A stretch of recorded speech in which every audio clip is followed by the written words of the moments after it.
What is up, and welcome back to Talk Nutrition. Today is episode 201, and we are diving into weight loss plateaus, which I know are very, very common, very frustrating potentially, and you might not even be at a true plateau. I'll just start with that. 9 out of 10 times when I hear this one, I'm like, no, you're not at a plateau. You're either getting impatient or you're doing all the right things already and you just need to wait for weight to catch up. Sometimes though, you might actually see kind of like a bit of weight loss resistance. You might really not be seeing anything come from lowering calories and all that. And then it's just time to do maintenance. So let's dive in. There's going to be a few points to touch on, a few things to discuss. I want you to not make these mistakes. I want you to keep going, first of all. And I want you to just objectively look at, hey, am I actually at a true plateau? Or is the real plateau me? Is the real plateau me just not doing the things I should be doing anyway, but I kind of stopped doing it because the scale went up for a day or two? Let's dive in. Of course, if you're new here, feel free to rate the podcast. Feel free to share it with a friend, because obviously we don't do any ads here, and I know ads are annoying, but I do want you to pay it forward. And let me know as well how you like the podcast. You know what I mean? You can also always DM me on Instagram. I will always link to my profile in the show notes. And then we're going to dive right in, because plateaus are very, very common. And like I said, you might not even be at a true plateau. So let's discuss. Let me tell you this. If the scale has paused for like 7 to 10 days, like, you haven't plateaued, first of all. But let's first do a bit of an adherence audit. This is going to take 10 seconds. First of all, did you hit your macros? Yesterday, the day before, did you hit your average macros within range, let's say the last 1 or 2 weeks? That's first. Your steps. We know that non-exercise activity tends to go down throughout a fat loss phase. So what does your step count look like? Are you still hitting your 8, 9, 10, or maybe more per day? And I mean 8, 9, or 10,000, right? I will say, like, for the general health benefits, 7,500 plenty. That's based on research. But if you're walking more, of course, we are burning more calories without that stress from like cardio and all. Any untracked bites. I know a lot of moms are listening to this podcast. I know a lot of moms who cook for their kids and partner, and those little licks and bites, the tastes, right? The little, hell, even like the teaspoon of peanut butter, the extra cookie, maybe the leftovers from, your kids' meal and they didn't finish their meal. You know what I mean? Like, those little things, they really do add up, to be honest with you. Does your sleep suck? We know sleep is going to slow things down. Hell, even if you feel more stressed, like, the scale is going to go up, because cortisol, that stress hormone, leads to water retention. So if it's a stressful period, that may very much be the case. Or is the weekend still lingering? Because a lot of times I do see people have a little bit more food, or at least different kind of foods, maybe more sodium. Maybe you drank, which that would be a different story, because if you're in a fat loss phase, do you really want to spend those calories? But hey, we'll talk about alcohols again soon, because dry January is coming up. But okay, is the weekend still lingering? Because honestly, I see this all the time with my clients. They have a little bit more over the weekend. And of course, we try to dial these things in over time. But like, if that's the case, scale's probably going to be up. Mind you, if you have more carbs over the weekend, your muscle glycogen is being more restored, right? Replenished. That is your fuel tank. And think about this too. A car that is driving around with a full tank is going to be heavier than a car driving around with an empty tank. Doesn't make it fat or not. You know what I mean? It's just fuel. So if you had more carbs over the weekend, your muscle glycogen might be a little restored, kind of depending on how much. Plus carbohydrate, right, holds on to water. So every gram of muscle glycogen pulls in 3 grams of water. And even just the food in your stomach too, right? So keep those kind of things in mind. I want you to fix the leak here. If these kind of things are not in check, right? Because honestly, if those things aren't done, your macros, your daily steps, by the way, food quality, that's a really big one too. If you're not eating at least 90% of your calories from whole foods, like, what are we doing? You know what I mean? Bring that up first. Track all the bites. Fix your sleep. Fix your stress, right? And control things over the weekend. Cool. If those things aren't in check, you're not at a plateau. Like, you're just not doing the thing consistently, right? Needs to be said. Look. Because most women think a plateau means they failed. And you start thinking, right? I messed up. I didn't try hard enough. I need to cut calories again. And this is what you do, right? Especially after that big weekend, you drop your calories even lower. You barely eat. You skip another meal. You feel like you ruined everything. But the truth is that you didn't fail. You just zoomed in too much. The scale pauses. Your mood's now shitty. You have this tunnel vision just looking at that scale just from today. and you go into fuck it mode. You cannot allow your emotions to take over. Because look, if that scale is up, it's very common. First of all, even if you do everything perfect, the scale might fluctuate 1 to 2% or up to 1 to 2%. It's completely normal. It's just differences in water. And look, like you don't live like a robot either. You have different foods most days.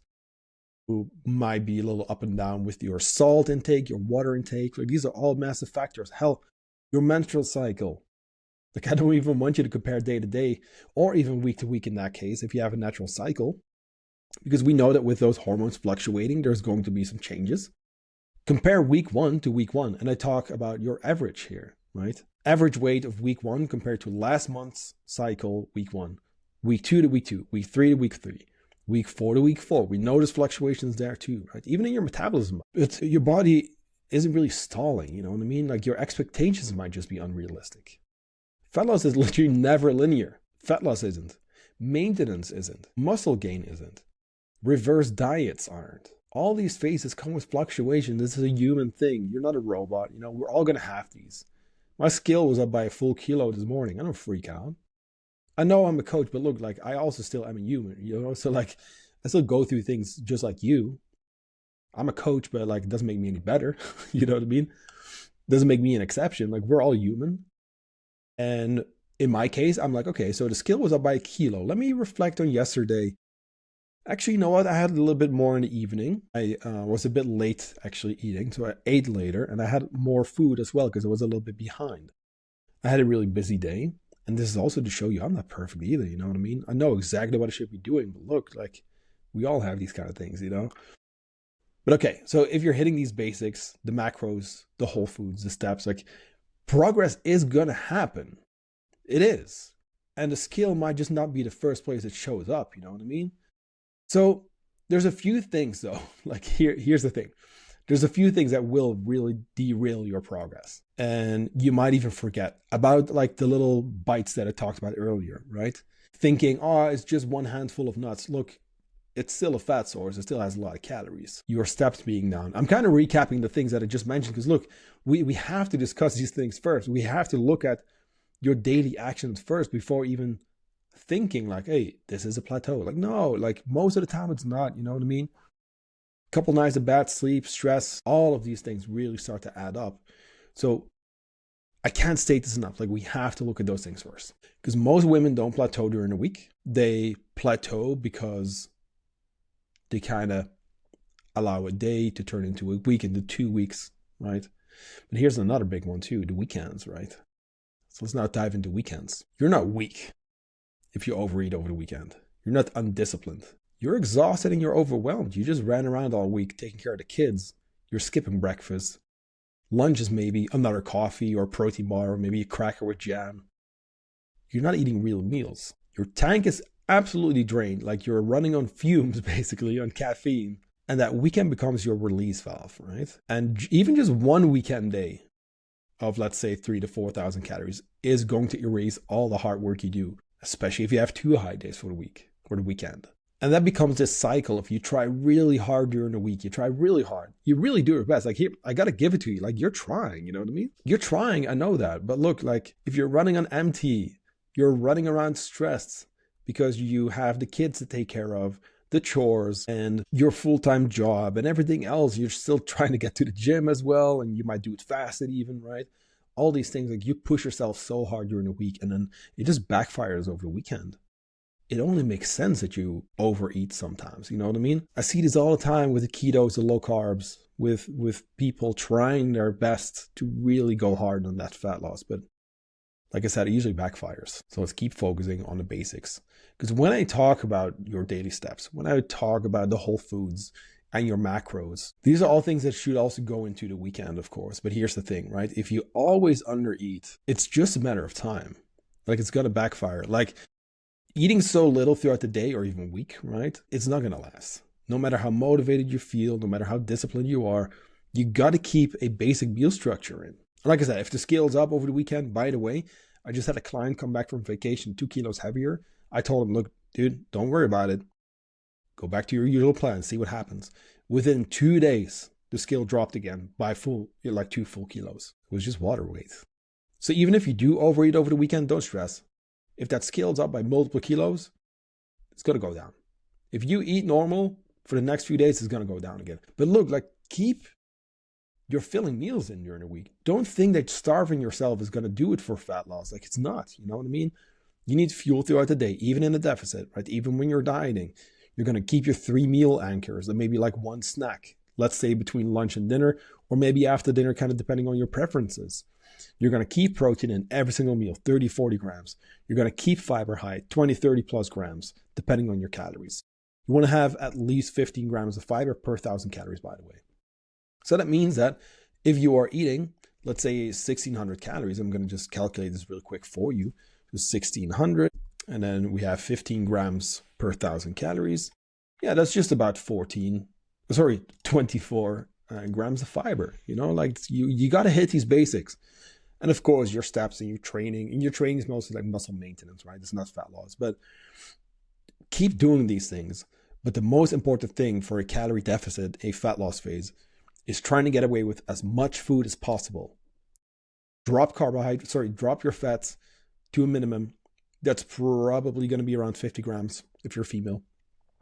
Protein, 2.2 grams per kilo or 1 gram per pound of your goal weight, not body weight, not current body weight, but goal weight. Keep fats low, keep that protein nice and high. If you feel really hungry and you have a lot of cravings, crank it up. But look, it's also not just about protein. Like, you got to keep your carbs in. My clients, even in a deficit, like, we go with a high carb approach.